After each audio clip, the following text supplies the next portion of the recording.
Esta es muy buena pregunta. Timbero E3JL. Si la herbolaria no funciona, entonces ¿con qué se curaba el humano durante 50,000 años?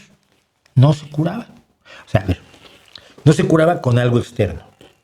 La gran mayoría de las enfermedades, de las afecciones, de los alifafes y incomodidades que tenemos, se curan solos. Te duele el estómago y al rato se quita. No todo dolor de estómago avanza hasta matarte. Las patas rotas, los huesos rotos pues, sueldan, y si te los acomodas, pues, sueldan bien y ya, ¿no? Los inmovilizas. Y las hemorragias se paran solas. Las infecciones, pues, si tu cuerpo no puede soportar las infecciones, no, pues te mueres. Pero si tu sistema inmune permite atacar a las infecciones, entonces no te mueres, superas la infección. Si tienes parásitos, no puedes hacer nada. Entonces el hombre fue piojoso, el ser humano fue piojoso durante todos esos años, como todos los animales. Piojoso y pulgoso. Bueno, si tu cuerpo no respondía, te morías. Punto. Por eso, la media de vida era la esperanza media de vida era de 24 años. ¿Por qué? Porque los niños morían, muchísimos niños antes de los 5 años. Se calcula que la mitad de los niños morían antes de los 5 años durante la mayor parte de la historia humana. Y luego la gente se moría muy joven, ¿no? Cuando llegaba alguien de 90 años que hubiera superado todas las enfermedades, pues era excepcional. Hay que respetar y es muy sabio porque estaba aquí hace 90 años y nosotros tenemos 24 y nos estamos muriendo. Esa es la triste realidad. Esas enfermedades no se curaban. O se curaban solas, que es el truco de muchos de los charlatanes en la actualidad. Tú sabes, la gripe, por ejemplo, con atención médica cuidadosa se quita en 7 días. Sin atención médica alguna se quita en 7 días. Es el curso normal de una infección gripal. Entonces, esa es la triste realidad. La gente cree que necesita al médico cada vez que le duele algo. No es cierto. No es cierto. Abusamos de veras de muchísimo de la medicina pidiendo, es que me duele y no quiero que me duela. Pues es muy justo que no quieres que te duela, pero no te pasa nada si te sigue doliendo una semana o dos y luego se te quita. Entonces, esa es la triste realidad. La gente no se curaba. Y de hecho, la gran mayoría de las curaciones que se inventaron, estoy precisamente ahora leyendo un libro que se llama Quackery.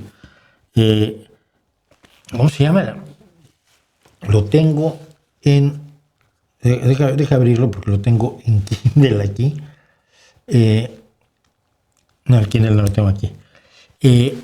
Pues las formas de no curarse a lo largo de la historia. Entonces te cuenta las curas más brutales que se les ocurrieron a lo largo de los años a los supuestos médicos que no tenían ninguna base para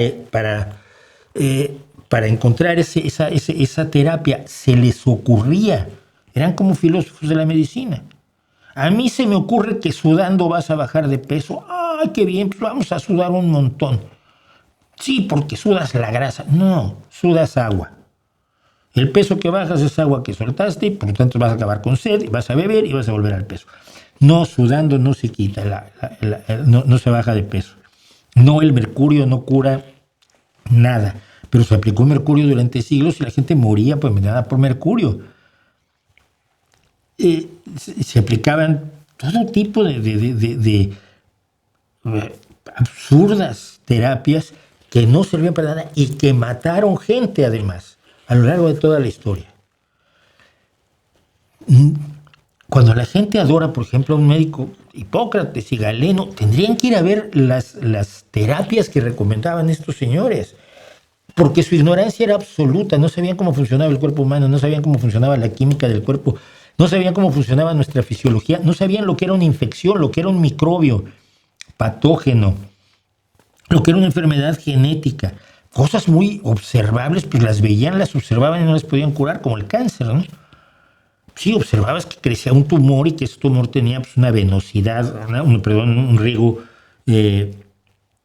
sanguíneo determinado que parecía como manos de cangrejo, y entonces por eso le pusieron cáncer. Tú podías ver que pasaba eso, podías ver que con la sífilis te caía la nariz, pero no lo podías curar. De veras, y es muy triste asumirlo y aceptarlo. Hasta que no tuvimos una teoría de la enfermedad real y científica desde fines del siglo XIX, nada de eso pasaba. La historia de Semmelweis que conté en Cosas que Sabemos es un gran ejemplo. Los médicos estaban haciendo autopsias y sin lavarse las manos atendían partos. Las mujeres morían de algo que se llamaba fiebre puerperal, que ahora prácticamente no se ve, porque llevaban la infección de los cadáveres a las mujeres. A Semmelweis se le ocurrió algo maravilloso. Semmelweis te salvó la vida, a ti y a mí. Y si nos lavamos las manos entre la autopsia y atender el parto, y propuso lavarse con algo más o menos grave, no me acuerdo qué era, un ácido carbólico. Se lavaron las manos y entonces los médicos que se lavaban las manos ya no se les morían las mujeres de fiebre puerperal. No sabían que existían los microbios, pero por lo menos pudieron evitar que ese misterio que pasaba de la autopsia a la mujer se pudiera parar simple y sencillamente lavándose las manos. Nadie se lavaba las manos para atenderte. Y atendía 5 enfermos seguidos y probablemente pasaba infecciones de uno al otro. Esa es la triste realidad. Esa es la triste realidad.